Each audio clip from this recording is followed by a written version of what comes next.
పరిశుద్ధ ప్రభునికే ఆరాధన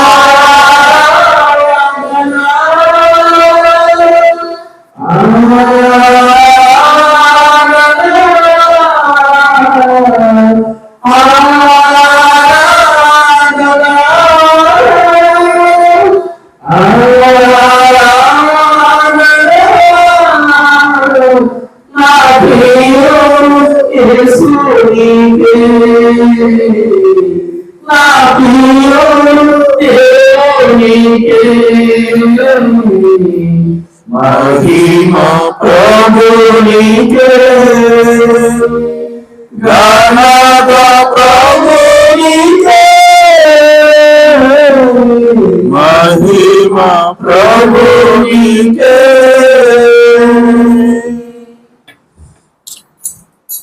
దేవునికి స్తోత్రం. Hallelujah. Praise the lord. Hallelujah. మంచిది. అలాగే నిలబడేట్టుగా పరిశుద్ధ గ్రంథం నుంచి వాక్యం చదువుకుందాం. యెహెజ్కేలు గ్రంథము 23వ అధ్యాయము 11వ వచనం నుండి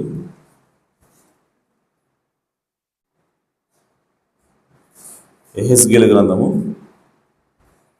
23వ అధ్యాయము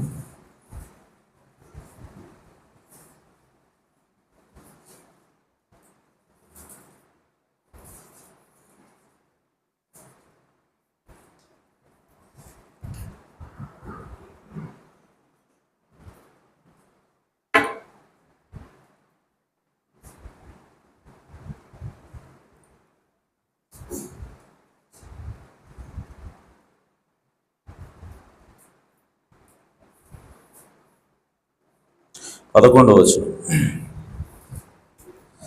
దాని చెల్లెలైన ఒహోలీబా దానిని చూచి కాముకత్వమందు దానిని మించి అక్క చేసిన జారత్వముల కంటే మరి ఎక్కువగా జారత్వం చేసెను. 12వ వచనం కూడా ప్రశస్త వస్త్రములు ధరించిన వారును సైన్యాధిపతులను అధికారులను గుర్రములెక్కు రౌతులను సౌందర్యము గల యవ్వనులను అగు అశ్షూరు వారైన తన పొరుగు వారిని అది మోహించను. దేవుడు తన పరిశుద్ధ వాక్యములకు తన ఆశీస్సులు జోడ్చేయను గాక. తలవంచి చిన్న ప్రార్థన చేసుకున్నాం. జీవము కలిగిన తండ్రి, సర్వోన్నతుడా, మీకు నామమునకు స్తోత్రం ప్రభువా. ఇప్పటి వరకు మీ రెక్కలలో భద్రపరిచి క్షేమాన్నిచ్చి కృప చూపినందుకే స్తోత్రం ప్రభువా. ఈ సమయంలో నాయన చదువుకున్న వాక్య భాగం నుంచి మీరే మా అందరితో మాట్లాడమని ప్రార్థిస్తున్నాను. అల్పుడైన యోగిని తండ్రి, నన్ను మరుగు చేసుకునండి. నేను మాట్లాడితే ఎలాంటి ప్రయోజనం ఉండదు, కానీ నీవు మాట్లాడితేనే మేము బ్రతుకుతాం ప్రభువా. కనుక ఆయన మీరు రంగం మీదకి వచ్చి మా అందరితో మాట్లాడమని, మమ్మల్ని ఆశీర్వదించమని మా ప్రభువును రక్షకుడు నాయన యేసుక్రీస్తు నామములో ప్రార్థించాడు వేడుకుంటున్నాను పరమ తండ్రి. ఆమేన్. ఆమేన్. కూర్చోవచ్చు. హల్లెలూయా. మంచిది. మరి అందరూ వచ్చుంటే బాగుండేది ఈరోజు, ఎందుకంటే ఈ సబ్జెక్ట్ అందరికి అవసరమైంది. అయినా సరే మరి ఈ సబ్జెక్ట్ని ఎలా డెలివరీ చేయాలో అర్థం కావట్లేదు. ఎందుకంటే ఇది కొంచెం స్త్రీ పురుషులు ఇద్దరు ఉన్నప్పుడు కొంచెం కష్టం ఈ టాపిక్ చెప్పడం. అయినా సరే మనందరికీ కూడా అవసరం అది. హల్లెలూయా. ఎందుకంటే బైబిల్లో రాసినటువంటి ప్రతి మాట కూడా అది మనకు అవసరం, అది మన జీవితానికి ఉపయోగపడుతుంది. కాబట్టి మనం ఆ వాక్యాన్ని మనం ధ్యానించాలి, ఆ మాటలు మనం వినాలా.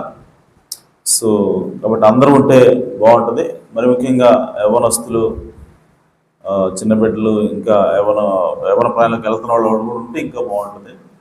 సరే, ఏదైనప్పటికీ దేవుని చిత్తం అయితే ఇది మరలా మన యూత్ మీటింగ్ పెట్టి, మన సంఘంలో యూత్ మీటింగ్ పెట్టాలి. యూత్ మీటింగ్ పెట్టి ఈ విషయాలన్నీ కూడా మరి మన బిడ్డలకి నేర్పాల్సిన అవసరం ఉంది. సో దానికంటే ముందుగా మనకు కూడా తెలుసుకోవాలి. సో కాబట్టి ఈరోజు చదువుకున్న వాక్య భాగం నుంచి నా అంశం ఏంటి అంటే మోహపు చూపు. ఆమేన్.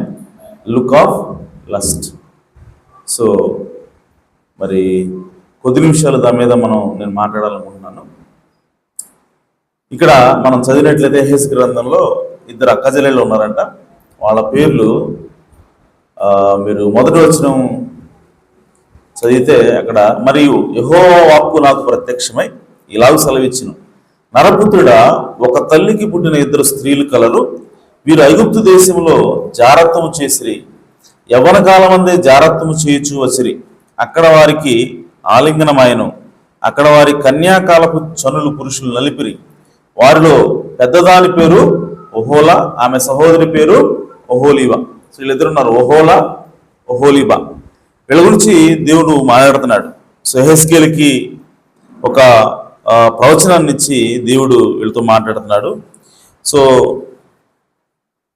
వీరు నాకు పెళ్లి చేయబడిన వారై కుమారులను కుమార్తెలను కనిరి. ఒహోలాయను పేరు షోమ్రోనునకును, ఒహోలీబాయ అను పేరు యెరూషలేమునకును చెందుచున్నవి. అంటే ఈ రెండు కూడా ఇశ్రాయేలు ప్రజల గురించి, ఇశ్రాయేలు యొక్క సంఘంకి సాదృశ్యంగా వీళ్ళు ఉన్నారని చెప్పి దేవుడు మాట్లాడుతున్నాడు. అయితే ఇక్కడ మనం గమనించాల్సింది ఏమిటి అని చెప్పంటే, మనము ఏ విధంగా పాపంలో పడతాం అన్నది దేవుడు ఇక్కడ తెలియజేస్తా ఉన్నాడు. ఆమేన్. స్త్రీలు అవ్వచ్చు, పురుషులు అవ్వచ్చు, ఏ విధంగా మనం పాపంలో పడతాము, శరీర పాపంలోకి అని చెప్పినది దేవుడు ఇక్కడ మాట్లాడుతున్నాడు. సో దానికోసము దేవుడు దాని చెల్లెలైన ఒహోలీబా దానిని చూచి కాముకత్వం మందు దానిని మించి అక్క చేసిన జారత్వముల కంటే మరి ఎక్కువగా జారత్వము చేసెను. ప్రశస్త వస్త్రములు ధరించిన వారును, సైన్యాధిపతులను, అధికారులను, గుర్రములకు రౌతులను, సౌందర్యము గల యవ్వనులను అగు అశ్షూరు వారైన తన పొరుగు వారిని అది మోహించింది. అంటే దేవుడు ఏం మాట్లాడుతున్నాడంటే, ఈమె తన తోటి వారైనటువంటి ఇశ్రాయేలుని మోహించాల, పొరుగు వాళ్ళని మోహించింది, అన్యుల్ని ఈమె మోహించింది. సో కాబట్టి మనము కూడా ఎవరితో స్నేహం చేయాలి అని చెప్పానంటే, అన్యులతో మనము స్నేహం చేయకూడదు. మనం ఎవరితో స్నేహం చేయాలి ఎల్లప్పుడూ అంటే, మన తోటి విశ్వాసంతోటి, మనతో సమానంగా ఎవరైతే విశ్వాసం ఉంటారో వాళ్ళతోనే మనము స్నేహం చేయాలి. లేదంటే ఇలాంటి పరిణామాలు సంభవిస్తాయి అని చెప్పి దేవుడు మనతో మాట్లాడుతున్నాడు. అది 13వ వచనం.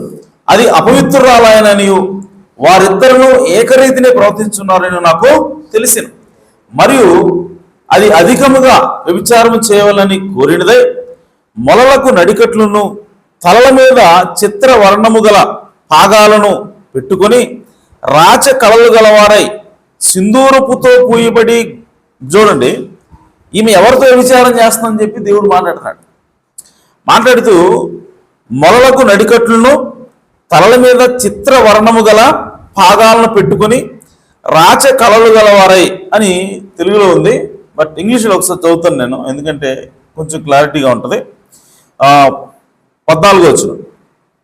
And that she increased her whoredoms, for when she saw men portrayed upon the wall, the images of the Chaldeans portrayed with vermilion. చూడండి ఇక్కడ ఇంగ్లీష్లో ఏముందంటే, ఆమె తన యొక్క వ్యభిచారాన్ని ఇంకా అధికం చేసిందంట. ఎలా అధికం చేస్తా ఉంది అని చెప్పానంటే, చూడండి ఎలా అంటే, ఎప్పుడు ఆమె తన వ్యభిచారాన్ని అధికం చేసింది అని చెప్పంటే, for when she saw men portrayed upon the wall, గోడ మీద పురుషుల యొక్క చిత్రాలు వేయబడి ఉన్నాయంట. ఆమేన్. అది ఈయన చూస్తుందంట. ఆమేన్. అలాగే the images of కల్దియన్స్ portrayed with vermilion. So ఎవరి చిత్రపటాలు అవి అంటే, ఇశ్రాయేలీయా, యూదులియా? కాదు. మరి ఎవరి అంటే కల్దీయుల యొక్క పురుషుల యొక్క చిత్రపటాలను ఆమె గోడ ఎదురొట్టిని చూస్తాం. అంటే మీ సోదరి సోదరా, ఆమె మొట్టమొదటి వ్యభిచారం అనేది ఎక్కడ ప్రారంభమైంది అని చెప్పంటే చూపు ద్వారానే ప్రారంభమవుతోంది. సో ఆ చూపు కూడా ఎవరిని చూడటం వల్ల ఆమె ట్రిగ్గర్ అవుతా ఉంది అని చెప్పానంటే, ఆమె పురుషుల్ని గోడల మీద చిత్రపటాలకు వేసినప్పుడు ఆ చిత్రపటాలను చూసి ఆమె వ్యభిచారాన్ని ఇంకా ఎక్కువగా చేస్తా ఉంది. ఎవరితో అంటే కల్దీలతో ఆమె చేస్తా ఉంది. ఆమేన్. అలాగే ఈ రోజు కూడా మనం చూసినట్లయితే, మనకు ఎక్కడ చూసినా సరే పోస్టర్లు కనపడతా ఉంటాయి, లేదంటే బొమ్మలు కనపడతా ఉంటాయి. ఫోన్ తీస్తే బొమ్మలు కనపడతాయి. ఆమె టీవీ చూసినా బొమ్మలు కనపడతాయి. సో ఎక్కడ చూసినా సరే పురుషుల యొక్క దృఢమైనటువంటి దేహాలు కనబడతా ఉంటాయి. అవి చూసినప్పుడు చూడటం ద్వారా ఈమె వారితో వ్యభిచారం చేయాలని చెప్పి ఆమె అనుకుంటా ఉంది. అలాగే స్త్రీలు ఎవరైనా సరే ఆ విధంగా చూసినప్పుడు ఆ వ్యభిచారం చేయాలనే కోరిక రావడానికి అవకాశం ఉంటుంది, పాడైపోయేటువంటి అవకాశం ఉంటుంది. కాబట్టి మనము మన కన్నులు జాగ్రత్తగా కాపాడుకోవాలి. హల్లెలూయా. సో మనం ఏం చూస్తున్నామో ఏం చూడకూడదు అన్నది మనకు ముందుగానే తెలిసి ఉండాలి. కాబట్టి ఈ ఒహోలీబా ఏ విధంగా వ్యభిచారం చేస్తా ఉంది అని చెప్పానంటే, వాళ్ళు ఎలాంటి పురుషులు గోడ మీద బొమ్మలు వేయబట్టి వాళ్ళని చూస్తా ఉన్నది ఆమె. ఆ గోడ మీద పురుషుల యొక్క చిత్రపటాలు ఎలా ఉన్నాయి అని చెప్పానంటే, చూడండి, ఆల్ ఆఫ్ దెమ్ ప్రిన్స్ గర్డెడ్, 15వ వచనం, గర్డెడ్ with girdles upon their loins, exceeding in dyed attire upon their heads, all of them princes to look to, after the manner of the Babylonians of Chaldea, the land of their nativity. So ఆ పురుషులు ఫోటోలు కూడా ఎలా ఉన్నాయంటే నగ్నంగా ఉన్నారు. వాళ్ళు మొలతాళ్ళు కనపడతా ఉన్నాయి, అలాగే పాగాలకు చుట్టుకొని చెప్పుకున్నారు, ఆ పాగాల మీద కూడా బొమ్మలు కనపడతా ఉన్నాయి. ఇవన్నీ ఎక్కడికి వస్తామంటే, మీరు ఎప్పుడైనా గమనిస్తే ఆ ఆలయాల్లో ఆ గోడల మీద బొమ్మలు కనపడతా ఉంటాయి. కేవలం వీళ్ళనే కాదు, ఓకే, వేరే నాగరికత చెందిన వాళ్ళు, వేరే దేశాలకు చెందిన వాళ్ళు, మీరు ఆ మిడిల్ ఈస్ట్ కనుక పోతే, మధ్య ఆసియా ప్రాంతానికి వెళ్తే అక్కడ ఉన్నటువంటి ఆలయాల్లో కూడా ఈ బొమ్మలు కనపడతా ఉంటాయి. ఆ బొమ్మలు అలాంటి అశ్లీలమైనటువంటి చిత్రాలు అక్కడ కనపడతా ఉంటాయి. వాటిని చూడటం ద్వారా ఈమె వ్యభిచారం ఇంకా ఎక్కువ చేస్తుందని చెప్పి దేవుడు మాట్లాడుతున్నాడు. సో కాబట్టి ప్రియ సోదరి సోదరులారా, ఈమె ఎవరు చూస్తా ఉందంటే బబులోను వారిని చూస్తా ఉంది, కల్దీయులను ఆమె చూస్తా ఉంది. సో వాళ్ళు ఆ దేహంతో వాళ్ళు చూసినప్పుడు వాళ్ళు చక్కగా ఉన్నారు, అందంగా ఉన్నారని చెప్పి ఆమె మోహిస్తా ఉంది. సో కాబట్టి మోహం ఎక్కడి నుంచి వస్తా ఉంది? మొట్టమొదటిగా ఎక్కడి నుంచి వస్తుందంటే చూపు ద్వారానే వస్తుంది. సో అవ్వ కూడా ఏదైనా తోటలో మొట్టమొదటిగా అది చూపునకు రమ్యమైనది అని చెప్పి కనబడింది. ఆ పండు ఎలా ఉందంట? చూపునకు రమ్యంగా ఉంది. అంటే యాక్ట్ జరగాలి, చర్య జరగాలి, వ్యభిచారం చర్య జరగాలంటే దానికంటే ముందుగా ఎక్కడ ప్రారంభమవుతుంది అని అంటే, సాతాను ఎక్కడ నిన్ను పట్టుకుంటాడంటే చూపులను పట్టుకుంటాడు. సో చూడటం ద్వారా వాడు నీ లోపలికి వస్తాడు, నీ హృదయంలో కోరికను పుట్టిస్తాడు. అంటే ఫస్ట్ అసలు వ్యభిచారం ఎక్కడ జరుగుతుందంటే హృదయంలోనే జరుగుతుంది ప్రవక్త అన్నట్టు. హల్లెలూయా. ఆ తర్వాతే ఫిజికల్గా వెళ్తారు, ఆ తర్వాతే శారీరకంగా వాళ్ళు వ్యభిచారం అనేది చేస్తారు. సో కాబట్టి మనము మన కన్నుని కాపాడుకోవాల్సినటువంటి బాధ్యత ఉన్నది. కాబట్టి ఇక్కడ ఆమె ఆ విధంగా చేస్తా ఉన్నది అని చెప్పి దేవుడు మాట్లాడుతున్నాడు. బబులోను వారు అది వారిని చూచిన వెంటనే, చూడండి 16వ వచనం, మోహించి కల్దీయ దేశమునకు వారి యొద్దకు దూతలను పంపి వారిని పిలిపించుకొనగా. నిజానికి పురుషులు స్త్రీలను పిలిపిస్తారు, కానీ ఇక్కడ రివర్స్ జరుగుతూ ఉంది. అంటే ఎంత చెడిపోయిందో ఆమె అని చెప్పి దేవుడు మాట్లాడుతూ ఉన్నాడు. పిలిపించుకొనగా బబులోను వారు సంభోగము కోరి వచ్చి జారత్వము చేత దానిని అపవిత్రపరిచిరి. వారి చేత అది అపవిత్రపరచబడిన తర్వాత దాని మనస్సు వారికి ఎడమాయను. వ్యభిచారం చేశారు, వాళ్ళు వచ్చారు, ఆమె పిలిచింది, దోతలు పంపించింది, తెప్పించుకుందాం వాళ్ళని, వాళ్ళతో వ్యభిచారం చేసిన తర్వాత ఎడవైపోయిందంట, మనసు లేకుండా పోయిందంట ఆమె వాళ్ళ మీద. ఈమెకి చూడండి, అమ్మునోన్ అనేవాడు కూడా వరుసకు తన చెల్లెలైనటువంటి ఆ అమ్మాయితోటి వాడు సేనించిన తర్వాత వాడికి వెంటనే మనసు పోయింది.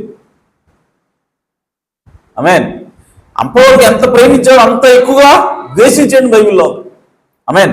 అలాగా ఈమె కూడా రప్పించుకుంది, జాగ్రత్త చేసిన తర్వాత మరలా ఆమెకి వాళ్ళ మీద మనసు లేకుండా పోయింది. అంటే దాని అర్థం ఏమిటి అని అంటే, జాగ్రత్తం అనేది ఒకరికి ఆగేది కాదు. నీ భర్తను ఎప్పుడైతే విడిచిపెడతావో, ఇంకో పురుషుడిని ఎప్పుడైతే నువ్వు కోరుకుంటావో, ఆ పురుషుడి దగ్గర ఆగదు, మనసు పోద్ది ఆ పురుషుడి మీద, ఇంకో పురుషుడి మీద మనసు వెళ్తుంది. ఆ పురుషుడు కూడా ఆగదు, ఇంకో పురుషుడు. ఈ విధంగా సమరయ స్త్రీ ఏ విధంగా అయిపోయిందో ఆ విధంగా అయిపోతుందని చెప్పి మనకు దేవుడు మాట్లాడుతూ ఉన్నాడు. అది వ్యభిచారం యొక్క లక్షణం ఎన్నది.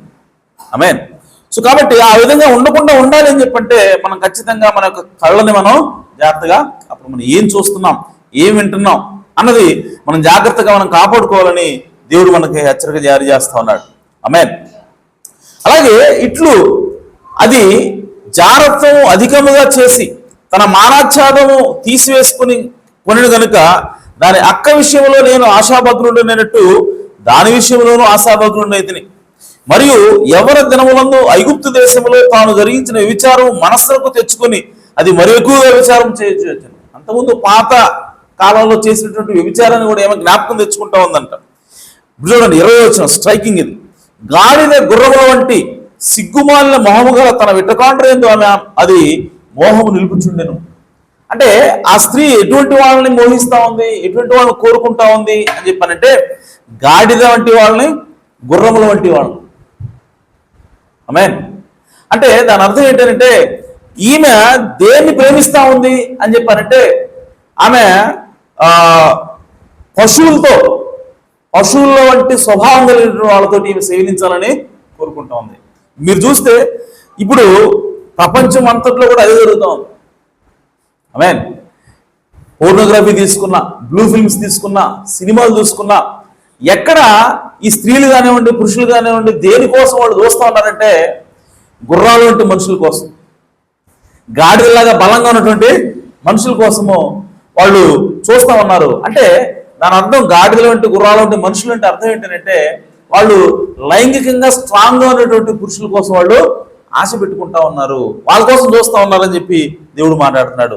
సో కాబట్టి ఈరోజు మన యొక్క ఆశ ఎక్కడ ఉండాలి అని చెప్పానంటే మన సొంత పురుషుడి మీదనే ఉండాలి.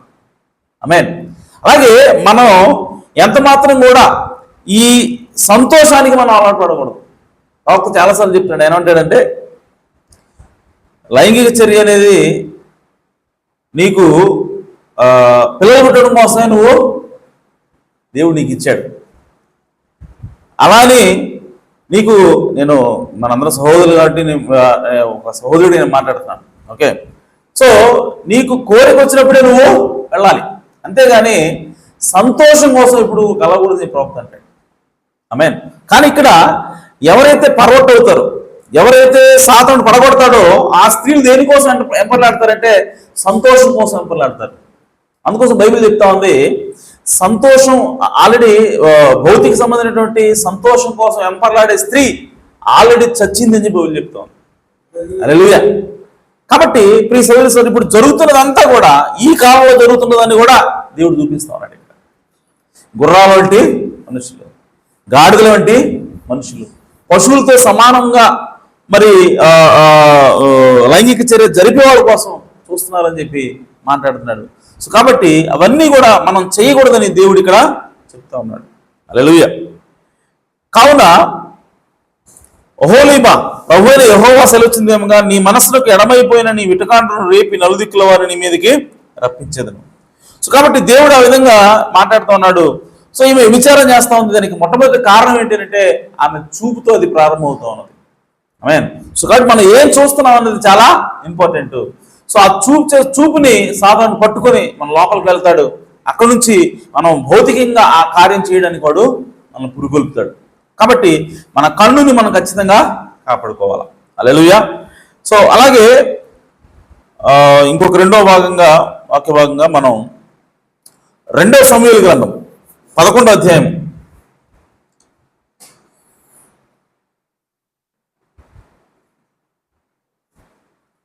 2వ గ్రంథము 11వ అధ్యాయము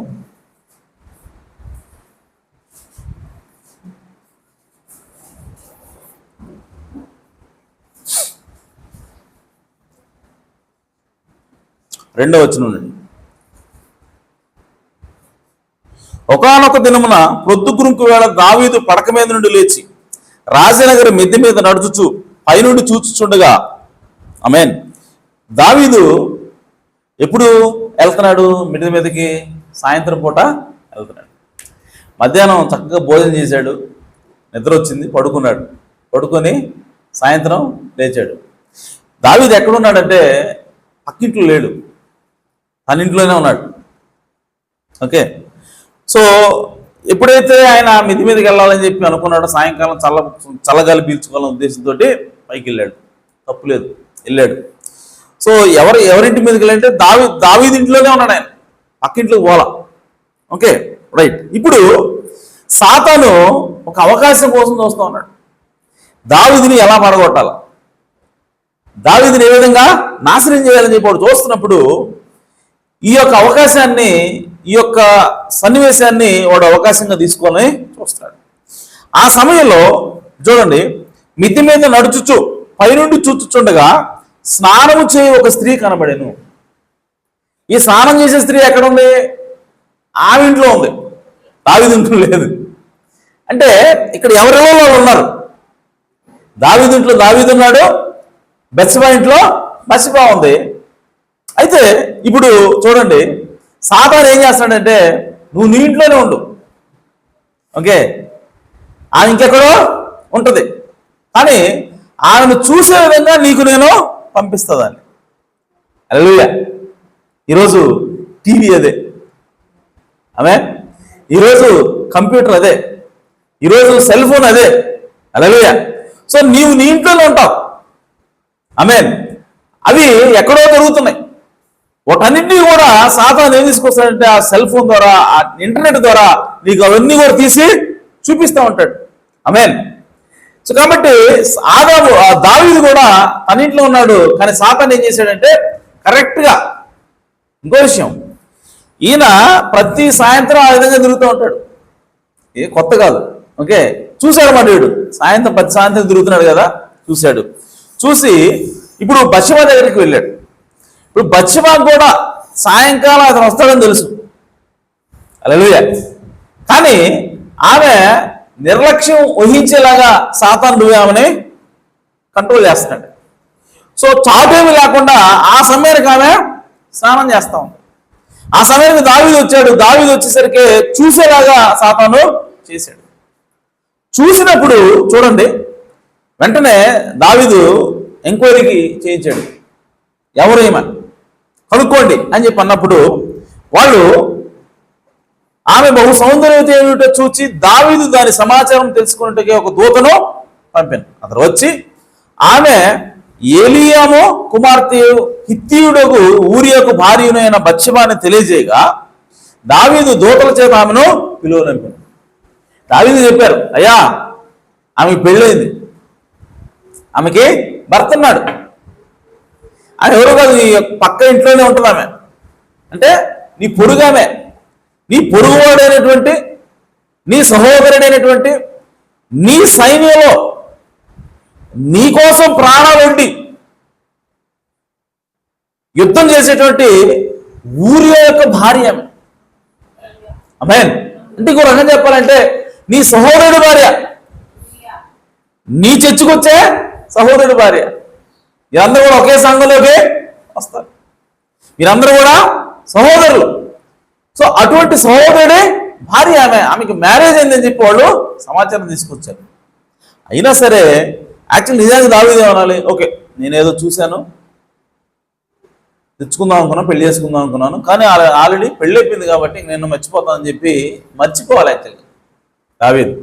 కానీ మర్చిపోకుండా ఎంత దూరం వెళ్ళాడంటే చూడండి, ఆమె దావీదు దూతల చేత ఆమెను పిలిపించుకున్నాడు. ఆమె అతని వద్దకు రాగా అతను ఆమెతో శయనించెను. కలిగిన అపవిత్రత పోగొట్టుకుని ఆమె తన ఇంటికి మరలా వచ్చెను. ఆ స్త్రీ చూడండి గర్భవతి అయి నేను గర్భవతిని అయినదని నేను దావీదులకు వర్తమానం పంపగా, కలిసింది ఒక్కసారే,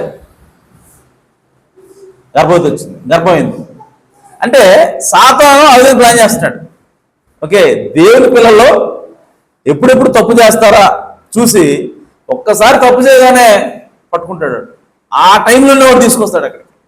సో దావీదుని పడగొట్టాలని, దావీదు చేత తప్పు చేయించాలని వాడు కరెక్ట్గా ఆ పిల్లలు పుట్టేటువంటి సమయంలోనే ఆమెని ఆ దావీదు కనపడేలాగా చేసి ఇప్పుడు వాడు ఆ దావీదు పాపం చేసేలాగా చేశాడు. అయితే ఇక్కడ మనం గమనించాల్సిన అవసరం ఏంటంటే, దావీదు ఏమన్నా పెళ్లిగానోడా? పెళ్ళైనడు. దావీదుకు 500 మంది భార్యలు ఉన్నారు. ఆమేన్. సో అయినా సరే ఈ బత్షెబాని కావాలని ఎందుకుంటున్నాడు? అందాన్ని చూసా? కేవలం అందం చూసేనా? అందుకంటే అందగత్తలు ఉండరా? ఉంటారు. కానీ ఎందుకు అని చెప్పంటే, ప్రియ సోదరి సోదరులారా, ఆమెని దావీదు నగ్నంగా చూస్తున్నాడు. అంటే ఇప్పుడు నగ్నంగా చూసినప్పుడు ఆ టెంప్టేషన్ చాలా స్ట్రాంగ్గా ఉంటుంది. ఇప్పుడు దావీదు యొక్క ఉదంతం మనకు అర్థమవుతోంది. మీన్ అంటే ఇప్పుడు ఎవరైతే పోర్నోగ్రఫీ చూస్తారో, ఎవరైతే బ్లూ ఫిల్మ్ చూస్తారో వాళ్ళు ఎంత స్ట్రాంగ్, ఎంత బలంగా దానికి అడిక్ట్ అవుతారో మనకి అర్థమవుతాం. కాబట్టి బ్లూ ఫిల్మ్ ద్వారా వచ్చేటువంటి టెంప్టేషన్ ఏదైతే ఉంటుందో, దాని ద్వారా వచ్చేటువంటి అలవాటు ఏదైతే ఉంటుందో అది పోవటం చాలా కష్టం అవుతుంది. ఎందుకనంటే పెళ్ళైనటువంటి దావీదునే తీసుకొని వచ్చి ఆమెతో శయనించిందాకా ఊరుకోలేదు దావీదు. కారణం ఏంటంటే నగ్నంగా ఒక స్త్రీ ఉన్నప్పుడు ఆ టెంప్టేషన్ డిఫరెంట్గా ఉంటుంది. ఆమేన్. సో కాబట్టి ప్లీజ్ సోదరులారా, పోర్నోగ్రఫీకి మనం దూరంగా ఉండాలి, బ్లూ ఫిల్మ్స్కి దూరంగా ఉండాలి, నగ్న చిత్రాలకి మనము దూరంగా ఉండాలి. ఎందుకంటే నగ్న చిత్రాలు ఉండేటువంటి ఆ హైలీ ఎక్కువ అట్రాక్షన్ అనేది అది చాలా బలంగా ఉంటుంది. అది దావీదు ఉదంతం ద్వారా మనకు అర్థమవుతా ఉంది.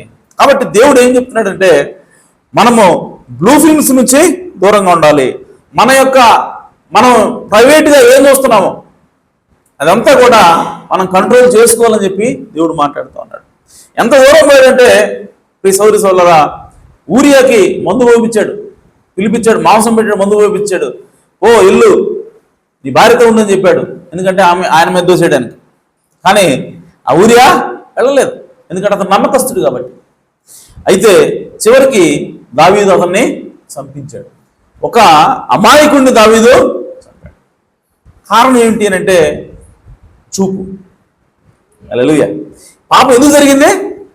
చూడటం వల్ల. కంటి ద్వారా మొట్టమొదటిగా సాతాను లోపలికి ప్రవేశిస్తాడు.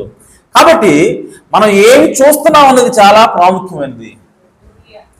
సో మనం చూడకూడని వాటిని చూడకుండా ముందుగా మన కళ్ళని జాగ్రత్త చేసుకోవాలని ఈ ఉదంతం ద్వారా మనకి అర్థమవుతుంది. ఆమేన్.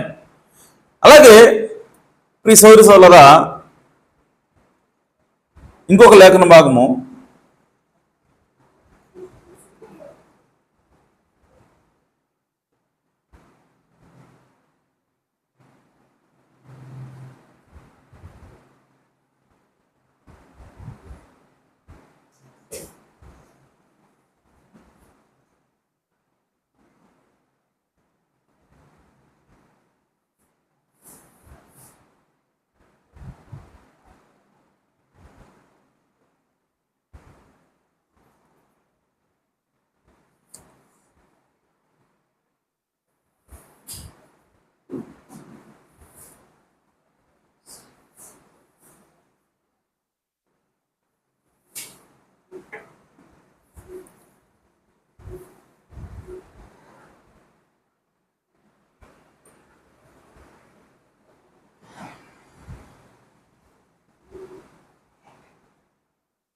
ఓకే. సో కాబట్టి మనం చేయాల్సింది ఏంటి అని చెప్పానంటే మన యొక్క కంటిని మనము కాపాడుకోవాలి. మనం ఏం చూస్తున్నాం అనేది కాపాడుకోవాలి. అలాగే కీర్తనల గ్రంథం అనుకుంటా 101వ కీర్తన, ఐ థింక్. ఓకే, నేను దానికోసం చూస్తున్నాను. నేను 101వ కీర్తన ఒకసారి తీయండి. అందులో దావీదు ఏమంటున్నాడంటే, నేను లోపలికి వెళ్ళి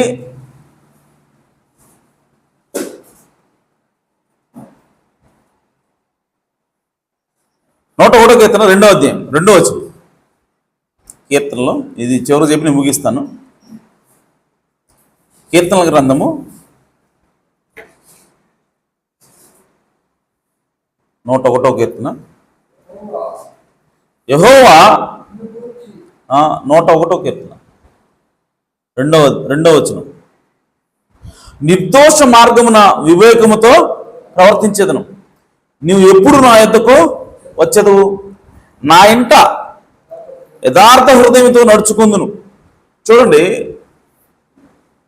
బత్షెబాతో పాపం చేసిన తర్వాత దావీదు మాట్లాడుతున్నాడు. పశ్చాత్తాపడి అర్థమైంది దానికి ఎలా జీవించాలన్నది అర్థమయ్యి ఇప్పుడు ఏమంటున్నాడంటే, నా ఇంట యథార్థ హృదయంతో నడుచుకుందును. బయట ఉన్నప్పుడు కాదంట, ఇంట్లో ఉన్నప్పుడు నేను యథార్థ హృదయంతో నడుచుకుందును. ఎందుకు ఆ మాట మాట్లాడుతుంది? నా ఇంట అన్న మాట ఎందుకు స్ట్రెస్ చేసి ఆ కీర్తనగాడు మాట్లాడుతున్నాడంటే, బయట అందరిలో ఉన్నప్పుడు మన బిహేవియర్ ఒక రకంగా ఉంటుంది, అందరూ నీతిమంతులే, అందరూ పరిపూర్ణంగానే ఉంటారు.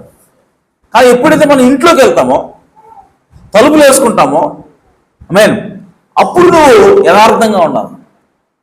ఆమేన్.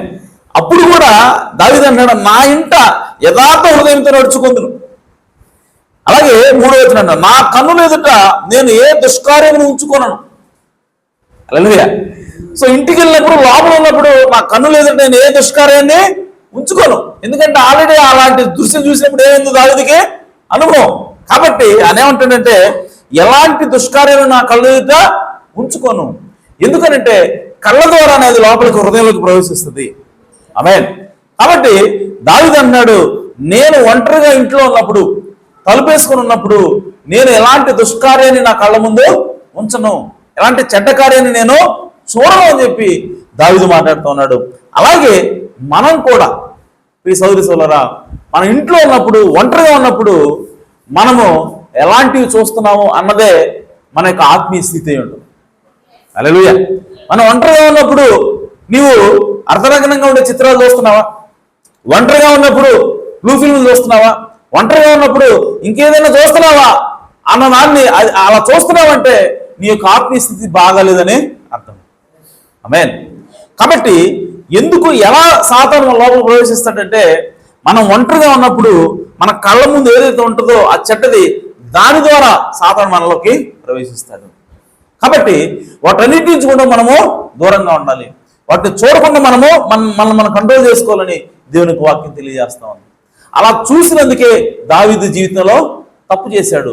పాపం చేయటమే కాదు, ఒక అమాయకుడిని చంపాల్సి వచ్చింది. ఆమేన్. దానికి శిక్ష, చాలా గొప్ప శిక్షను దావీదు అనుభవించాడు. ఆమేన్. నీవు రహస్యంగా చేసావు, నీ భార్యలకి నేను ఓపెన్గా ఆ విధంగా వాళ్ళు పాపం చేస్తారు, తప్పు చేస్తారు అని చెప్పి దేవుడు దావీదుని శపించాడు. ఆమేన్. కాబట్టి ఈ సోదరి సోదరులారా, దేవుడు వీటన్నిటిని కూడా సీరియస్గా తీసుకుంటున్నాడు. మనం ఏం చూస్తున్నాం, మనం ఎక్కడున్నాం, మనం ఒంటరిగా ఉన్నప్పుడు ఎలా జీవిస్తున్నాం అన్నది, దాని మీద మనకి సాతాను మన మీద ఎలా ప్రభావితం చూపిస్తాడు అనేది ఉంటుంది. కాబట్టి మనం 10 మంది ఉన్నప్పుడు కాదు, మనం ఒంటరిగా ఉన్నప్పుడు మనం ఏం చూస్తున్నాం అన్నది మనం చాలా జాగ్రత్తగా ఉండాలి. ఎందుకంటే అది మనల్ని పాపానికి తీసుకెళ్తుందని దేవుని యొక్క వాక్యం తెలియజేస్తూ ఉంది.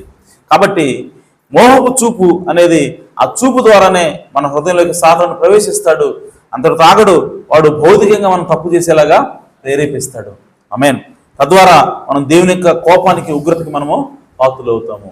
సో దాని నుంచి తప్పించుకోవాలంటే మన కన్నుల్ని మనము కట్టుకోవాలి. మన కన్నుల ముందు ఎప్పుడు కూడా దేవుని యొక్క వాక్యాన్ని ఉంచుకోవాలి. మన కన్నుల ముందు ఎప్పుడు కూడా మంచిదాన్నే చూడాలి. హల్లెలూయా.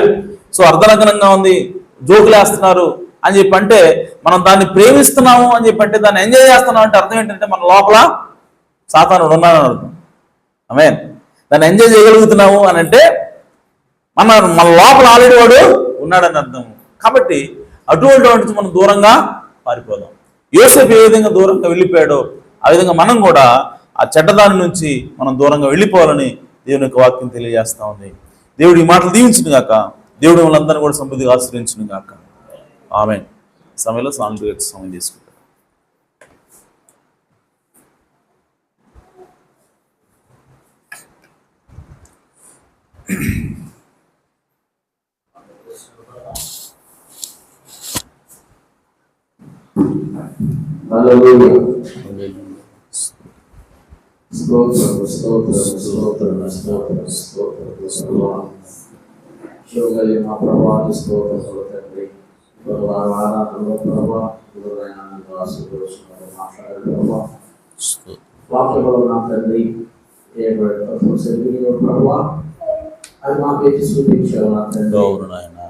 మహాపురుషులకు సాతాను మోసగించడానికి మొట్టమొదటిగా సూటు ద్వారా వాడు ప్రవేశించి తన హృదయంలో పాపం చేసినట్టుగా చేసి తర్వాత శరీరానికి వాడు పాపం చేయిస్తాడని నాతో తెలియజేశాడు. అవును తండ్రి, పాపం ఎలా ప్రారంభమైందంటే అది చూసే కళ్ళు ద్వారా అతన్ని హృదయంలో ఇచ్చాడు. జరిగిన తర్వాత నేను శరీరాత్మకంగా పాపం చేసేదని తెలియజేశాడు. చివరి కాలంలో, చివరి దినాల్లో తండ్రి లోకమంతా కూడా పాపంతో నిండిపోయి ఓ తండ్రి, టీవీలు అలాగే సెలవులు అలాగే ఇంటర్నెట్ ఎన్నిటి ద్వారా నా తండ్రి ఓ పాపమైన అధికమై ఉండగా నా ప్రభువా. అవును ప్రభు. వాటి ఎన్నడూ కూడా నువ్వు చూడకూడదని చెప్పావు ప్రభువా. అవును నాయన. మా కళ్ళు నా తండ్రి ఆ పాపాన్ని చూడకుండా నా తండ్రి మా కళ్ళు నీ వాక్యాన్ని చూసుకోవడానికి సహాయం చేయండి ప్రభు. ఈ లోకమనే నాయన ఈ అపవాదిలో మేము పడిపోకుండా ప్రభువా. అవును నాయన. నిలబెట్టమని ప్రార్థిస్తున్నాను తండ్రి. అవును తండ్రి. ఆ వర్తమానం తెలియజేస్తున్నాడు తండ్రి. దేవా ఈ లోకానికి ఈ లోక కార్యాలు చూడకున్నప్పుడు నా కళ్ళు మూసివేయమని ప్రార్థిస్తున్నాను. అవును నాయన. ఈ వాక్యమును క్రీస్తు మాత్రమే చూసులాగిన నా నేత్రాలు తెరువు ప్రభువా. అవును నాయన. ఈ కాల వర్తమానాన్ని ప్రార్థన చేసి నీతిగా నా తండ్రి అవును ఈ వాక్యాన్ని మాత్రం నేను చూసుకోవడానికి సహాయం చేయండి. ఎందుకంటే సాతానుడు ఓ చూపు ద్వారా ప్రవేశించి వారు నాశనాన్ని తీసుకెళ్తున్నారని తెలియజేస్తున్నాడు. కార్యాలు దూరంగా ఉండడానికి సహాయం చేయండి. అవును నాయన. నేను నాయన మేమందరము ఈ వాక్యాన్ని కలిగి ఉండి ప్రభువా ఈ వాక్యాన్ని మాత్రమే చూసుకోవడానికి సహాయం చేయండి ప్రభువా. ఎటువంటి పాపం నాయనను ప్రవేశించుకున్నాడు ప్రభువా. ఎటువంటి పాపం నా హృదయంలో రాకుండా ప్రభువా. ఎటువంటి అద్భుతమైన కార్యాలను చేయకుండా ప్రభువా. అవును ప్రభువా. ఎల్లప్పుడూ నిన్ను కలిగి ఉండే ప్రభువా దయచేయండి నాయన. నా ప్రభువా ఈ వర్తమానం ద్వారా మాకు తెలియజేసావు ప్రభువా. ఆలోచన కాలాల్లో ఎంత పాపం అయితే మనం ఆ పాపం కూడా కలిపి పూర్తి చేస్తే ఏడో సగ కాలంలో పాపం అవును ప్రభు. నా తండ్రి ఏ విధంగా జాగ్రత్తగా ఉన్నాను ఎప్పుడు నా తల్లి ఎల్లప్పుడు నా తల్లి నీకు సరాసి కలిగి సహాయం చేయండి ప్రభువా. అవును నాయన. ఓ తండ్రి ఓ నేను దాన్ని చేసిన తప్పును ఎవరైనా చూడకుండా నా ప్రభు చేయకుండా నా తండ్రి ఓ కాపాడు ప్రభువా. ఓ తండ్రి ఓ తండ్రి బయటికి అందరూ పరిశుద్ధంగా కనబడుతున్నాం కానీ ఓ నాయన మా ఇంటిలో రహస్య గదిలో ఏం చేస్తున్నారో కూడా మాతో మాట్లాడారు ప్రభువా. రహస్య గదిలో ఏం చేస్తారో అదే నీ స్వభావాన్ని మాట్లాడారు ప్రభువా. రహస్యంగా ఉన్నప్పటికీ ఓ ప్రభా నీ వాక్యాన్ని మేము చూస్తున్నట్లయితే నీ వాక్యాన్ని వింటున్నట్లయితే ప్రభువా అది నిజంగా రావటం లేదు అది మమ్మల్ని కాపాడేదైనా ప్రభువా. ఓ మనసులైన స్వభావం అక్కడే తెలుస్తున్నారు ప్రభువా. ఓ తండ్రి నీకు స్తోత్రము స్తోత్రము. హల్లెలూయా హల్లెలూయా హల్లెలూయా హల్లెలూయా. స్తోత్రం నాయనా. అమూల్యమైన నీ రక్తముతో విడుదలనిచ్చితివే.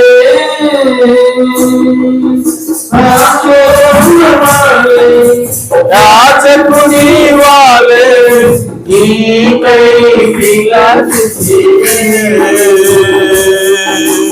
అమూల్యమైన నీ రక్తముతో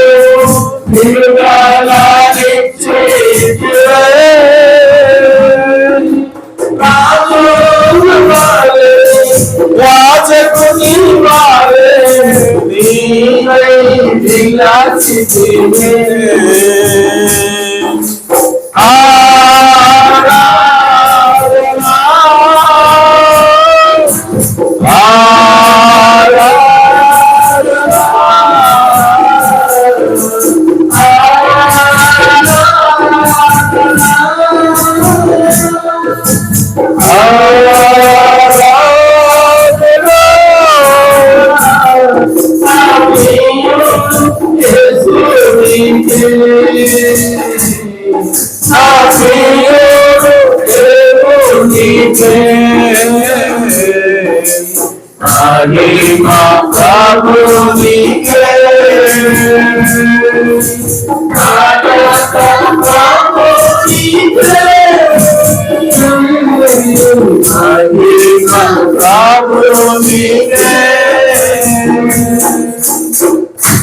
జీవాధిపతి జయము కలిగిన తండ్రి అయా దావీదు ఏ విధంగా నా తండ్రి తన ఇంట్లో ఉన్నప్పుడు కూడా నా తండ్రి పరిపూర్ణంగా నీతిమంతుడిగా ఉన్నాడు, యథార్థవంతుడిగా ఉన్నాడు ప్రభువా.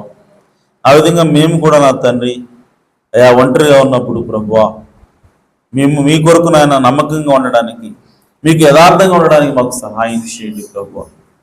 అయా నా తండ్రి దావీదు అన్నాడు, ఇదిగో మీ వాక్యమును నా పడకరికి కట్టుకొని విన్నాను, ఇదిగో నా మంచానికి నేను కట్టుకొని విన్నాను అని చెప్పి అన్నాడు ప్రభు. అయా నా తండ్రి నా చేతులు కట్టుకుని ఉన్నాను అన్నాడు ప్రభువా.